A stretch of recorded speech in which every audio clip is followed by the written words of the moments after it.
ಭಾರತ ಸರ್ಕಾರದ ಗೃಹ ಸಚಿವ ಅಮಿತ್ ಶಾ ಅವರ ಮಗ ಜೈ ಶಾ ಅಂತಾರಾಷ್ಟ್ರೀಯ ಕ್ರಿಕೆಟ್ ಮಂಡಳಿಯ ಅಧ್ಯಕ್ಷರಾಗಿ ಆಯ್ಕೆಯಾಗಿದ್ದಾರೆ. ಅದನ್ನು ಈ ದೇಶದಲ್ಲಿ ಸಂಭ್ರಮದಂತೆ ಆಚರಿಸಲಾಗ್ತಾ ಇದೆ.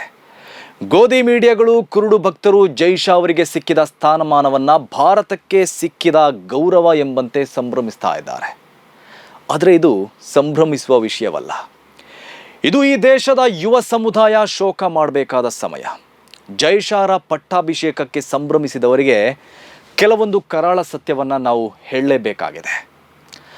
ಭಾರತದ ಯುವ ಸಮೂಹ ಪಕೋಡ ಮಾರೋಕೆ ಕರೆಕೊಟ್ಟವರು ಅವರ ಮನೆ ಮಗನನ್ನ ಕ್ರಿಕೆಟ್ ಜಗತ್ತಿಗೆ ಬಾಸ್ ಮಾಡ್ತಾರೆ. ಬಿಜೆಪಿಯ ಸಾಮಾನ್ಯ ಕಾರ್ಯಕರ್ತರು, ಬಡವರ ಮಕ್ಕಳು ಬೀದಿಯಲ್ಲಿ ಸಂಘರ್ಷ ಮಾಡಬೇಕು, ಅದರಿಂದ ಬೀದಿ ಹೆಣವಾಗಬೇಕು, ಕೇಸ್ ಹಾಕಿಸ್ಕೊಂಡು ಜೈಲು ಸೇರಬೇಕು. ಆದರೆ ಅಮಿತ್ ಶಾ ಅವರ ಮಗ ಶೇಖ್ಗಳಿಗೆ ಶೇಕ್ ಹ್ಯಾಂಡ್ ಮಾಡ್ತಾ ಐಷಾರಾಮಿ ಜೀವನ ನಡೆಸಬೇಕು. ಪಕ್ಷದ ಕಾರ್ಯಕರ್ತರು ಮಾತ್ರ ಕಾರ್ಯಕರ್ತರಾಗಿ ಇದ್ದು ಒಂದು ದಿನ ಸತ್ತು ಹೋಗಬೇಕು. ಆದರೆ ಅಮಿತ್ ಶಾರ ಮಗನಿಗೆ ಒಂದು ದಶಕದಲ್ಲಿ 10ಕ್ಕೂ ಅಧಿಕ ಕ್ರಿಕೆಟ್ ಹುದ್ದೆಗಳು ಸಿಗಬೇಕು. ಈ ಬಿಜೆಪಿಯವರು ತಮ್ಮ ವಿರೋಧಿಗಳ ವಿರುದ್ಧ ಯಾವಾಗಲೂ ಕುಟುಂಬ ರಾಜಕಾರಣ, ಸ್ವಜನ ಪಕ್ಷಪಾತ, ಧೃತರಾಷ್ಟ್ರ ಪ್ರೇಮದ ಆರೋಪ ಮಾಡ್ತಾನೆ ಇರ್ತಾರೆ. ಆದರೆ ಇವರ ಪಕ್ಷದಲ್ಲಿ ಅಮಿತ್ ಶಾ ಅವರು ತನ್ನ 50ನೇ ವರ್ಷಕ್ಕೆ ಪಕ್ಷದಲ್ಲಿ ನಂಬರ್ 2 ಸ್ಥಾನ ಪಡೀತಾರೆ. ಅವರ 35 ವರ್ಷದ ಮಗ ಜೈ ಶಾ ಅಂತಾರಾಷ್ಟ್ರೀಯ ಕ್ರಿಕೆಟ್ಗೆ ಬಾಸ್ ಆಗ್ತಾರೆ. ಕ್ರಿಕೆಟ್ ಕ್ಷೇತ್ರದಲ್ಲಿ ಕಳೆದ 15 ವರ್ಷಗಳಲ್ಲಿ 12 ಪ್ರಮುಖ ಹುದ್ದೆಗಳನ್ನು ಪಡೆದುಕೊಂಡಿರುವ ಅಮಿತ್ ಶಾ ಅವರ ಮಗ ಈಗ ICC ಅಧ್ಯಕ್ಷರಾಗಿ ಆಯ್ಕೆಯಾಗಿದ್ದಾರೆ. ಅದು ಕೂಡ ಅವಿರೋಧವಾಗಿ. ಪಾಕಿಸ್ತಾನ ಕೂಡ ಜೈ ಶಾರನ್ನ ಬೆಂಬಲಿಸುತ್ತೆ ಅಂದರೆ ಇವರ ತಾಕತ್ತು ನೋಡ್ರಿ. ಈ ದೇಶದ ಯುವಕರು ಉದ್ಯೋಗ ಕೇಳಿದರೆ ಅವರಿಗೆ ಉದ್ಯೋಗ ಇಲ್ಲ. ಆದರೆ ಅಮಿತ್ ಶಾ ಅವರ ಮಗನಿಗೆ ಪ್ರತಿಷ್ಠಿತ ಜಾಗತಿಕ ಸಂಸ್ಥೆಯಲ್ಲಿ ವರ್ಷಕ್ಕೊಂದರಂತೆ ಪ್ರಮುಖ ಹುದ್ದೆಗಳೇ ಸಿಕ್ಕಿಬಿಡುತ್ತೆ.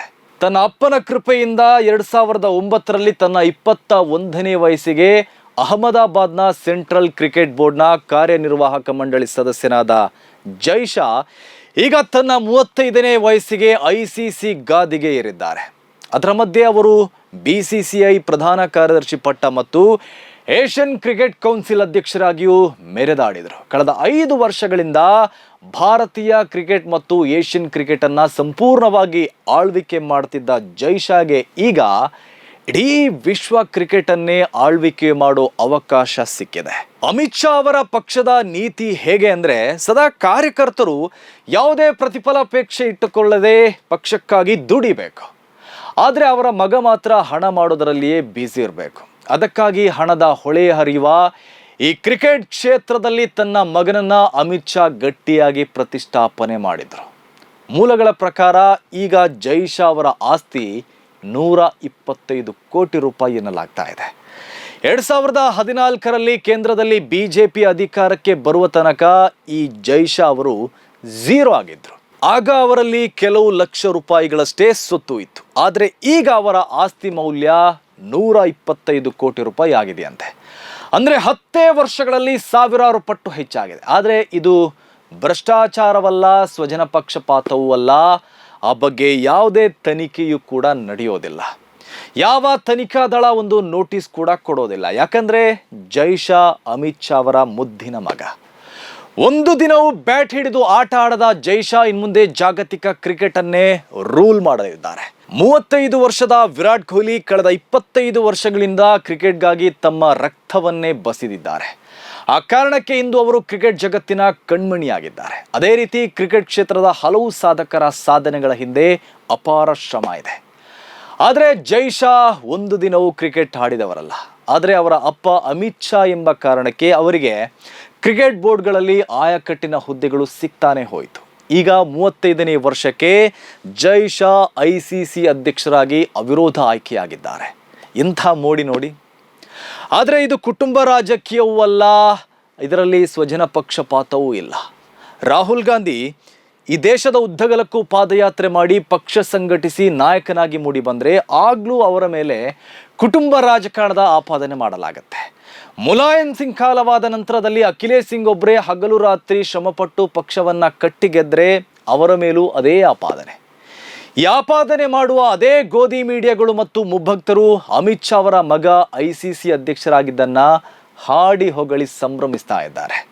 ಭಾರತೀಯನೊಬ್ಬ ICC ಅಧ್ಯಕ್ಷರಾಗಿದ್ದನ್ನು ಸಂಭ್ರಮಿಸಬೇಕು ಅಂತಾನೂ ಅವರು ನೀತಿ ಪಾಠ ಮಾಡ್ತಾರೆ. ಆದರೆ ಅಮಿತ್ ಶಾರ ಮಗ ICCಗೆ ಅಧ್ಯಕ್ಷರಾಗಿದ್ದು ಅವರ ಯೋಗ್ಯತೆಯಿಂದಲ್ಲ ಎಂಬ ಸತ್ಯವನ್ನು ನಾವು ಹೇಳಲೇಬೇಕಾಗಿದೆ. ಜೈ ಶಾ ಹೀಗೆ ಕ್ರಿಕೆಟ್ ಕ್ಷೇತ್ರದಲ್ಲಿ ಉನ್ನತ ಸ್ಥಾನ ಪಡೆಯಲು ಕಾರಣವಾಗಿರೋದು ಅವರ ಅಪ್ಪನ ರಾಜಕೀಯ ಪವರ್ ಅನ್ನೋದನ್ನು ನಾವು ಹೇಳಬೇಕಾಗಿದೆ.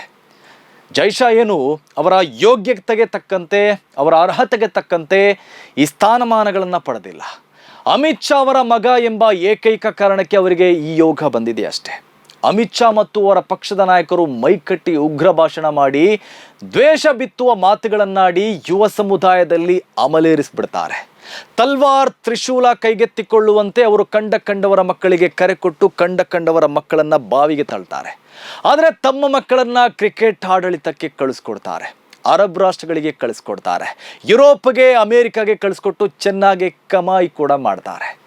ಇಲ್ಲಿಂದ ಸಾಕಷ್ಟು ಮೇಯ್ದು ವಿದೇಶಗಳಲ್ಲಿ ಬೇಕಾದಷ್ಟು ಹೂಡಿಕೆ ಮಾಡಿ ತಮ್ಮ ಮಕ್ಕಳನ್ನು ಚೆನ್ನಾಗಿಟ್ಟಿರ್ತಾರೆ. ಆದರೆ ಬಡವರ ಮಕ್ಕಳು ಕತ್ತಿ ತಲ್ವಾರ್ ಕೈಗೆತ್ತಿಕೊಂಡು ಧರ್ಮ ರಕ್ಷಣೆ ಮಾಡಲು ಹೋಗಿ, ದನ ಹಿಡಿಯಲು ಹೋಗಿ, ಮಾಂಸಗಳನ್ನು ಚೆಕ್ ಮಾಡಲು ಹೋಗಿ ದೊಂಬಿ ಗಲಾಟೆಗಳಲ್ಲಿ ಸಿಕ್ಕಾಕಿಕೊಂಡು ಜೈಲಿಗೆ ಹೋಗ್ತಾರೆ. ಆದರೆ ನಾಯಕರ ಮಕ್ಕಳು ಧರ್ಮ ರಕ್ಷಣೆಯ ಕೆಲಸ ಮಾಡಲ್ಲ, ಪಕ್ಷದ ಕೆಲಸವೂ ಮಾಡಲ್ಲ.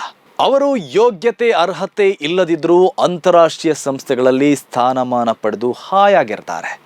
ಅಮಿತ್ ಶಾ ಅವರ ಮಗ ICC ಅಧ್ಯಕ್ಷರಾಗಿ ದುಬೈನಲ್ಲಿರುವ ಹೆಡ್ ಆಫೀಸಿನಲ್ಲಿ ಕೂತು ಕ್ರಿಕೆಟ್ ಜಗತ್ತನ್ನ ನಿಯಂತ್ರಣ ಮಾಡ್ತಾರೆ. ಶೇಖ್ಗಳ ಜೊತೆ ಶೇಖೆಂಡ್ ಮಾಡ್ತಾ ವಿಲಾಸಿ ಜೀವನ ಮಾಡ್ತಾರೆ. ಆದರೆ ಅವರ ಪಕ್ಷದ ಕಾರ್ಯಕರ್ತರು ರಸ್ತೆಯಲ್ಲಿ ಬಡಿದಾಡಿಕೊಂಡು ಜೈಲು ಸೇರಬೇಕಾಗತ್ತೆ. ಇದುವೇ ನೋಡಿ ಇವರ ಅಸಲಿಯತ್ತು.